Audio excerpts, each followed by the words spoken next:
केंद्रीय कृषी आणि शेतकरी कल्याण मंत्री शिवराज सिंह चौहान यांनी 26 जानेवारी म्हणजे प्रजासत्ताक दिनानिमित्त शेतकऱ्यांशी त्यांनी संवाद साधला।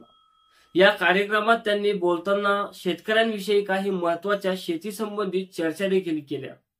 या चर्चेत त्यांनी असं सांगितलं आहे की शेतकऱ्यांचं कल्याण म्हणजे ही मोदी सरकारची सर्वात प्रथम प्राथमिकता असल्याचं त्यांनी सांगितलं आहे।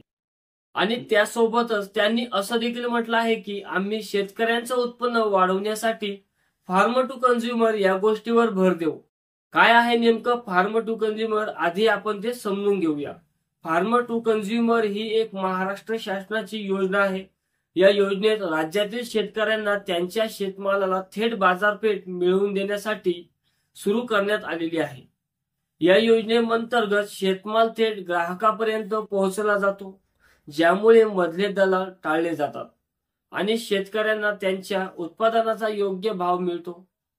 ही योजना शेतकरी व ग्राहक यांच्यातील अंतर कमी करण्यासाठी तसेच स्थानिक उत्पादनांना प्रोत्साहन देण्यासाठी राबवली जाते। यामध्ये शेतीमालाची विक्री ऑनलाईन प्लॅटफॉर्म किंवा थेट विक्री केंद्राद्वारे केली जाते।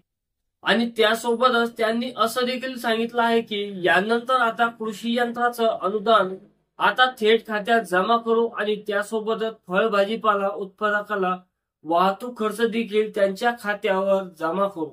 या पलीकडे केंद्र शासन ज्या काही योजना राबवते त्या योजनेचे अनुदान थेट त्यांच्या खात्यावर जमा केलं जाईल असं देखील त्यांनी सांगितलं आहे।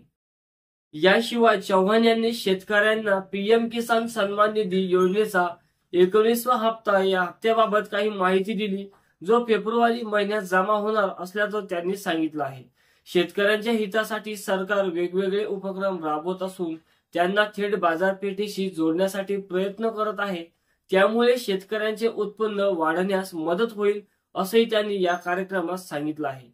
शिवराज सिंह चौहान यांनी कृषी मंत्री पदाचा कारभार स्वीकारल्यानंतर शेतकऱ्यांच्या हितासाठी त्यांनी विविध योजना राबवल्या आणि कार्यक्रम देखील राबवले, पण सध्या तरी महाराष्ट्रातला शेतकरी हा अजून देखील अडचणीतच आहे।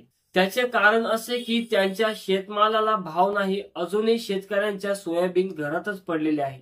सोयाबीनला चांगला भाव नसल्या कारणामुळे शेतकऱ्यांनी सोयाबीन ही मार्केटमध्ये विकलीच नाही। त्यानंतर कापसाला योग्य भाव देखील नाही, डाळ धान्याला भाव नाही, त्यामुळे शेतकरी हा हवालदिल झालेला दिसत आहे। एकीकडे खते महागली, औषधे महागली, रोजंदारी वाढली। या सर्व वाढत्या महागाई समोर शेतमालाला काहीच भाव नसल्या कारणामुळे शेती करावी की नाही असा प्रश्नच आता शेतकऱ्यांसमोर उभा राहिलेला आहे। त्यामुळे यानंतर तरी सरकारने शेतकऱ्यांच्या शेतमालाला योग्य भाव द्यावा अशी अपेक्षा आता शेतकरी सर्व ठिकाणी करत आहे। तर शेतकरी मित्रांनो, तुम्हाला काय वाटतं? आपली प्रतिक्रिया कमेंट करून जरूर कळवा आणि चॅनलवरती पहिल्यांदाच आला असाल तर चॅनलला सबस्क्राईब करायला विसरू नका।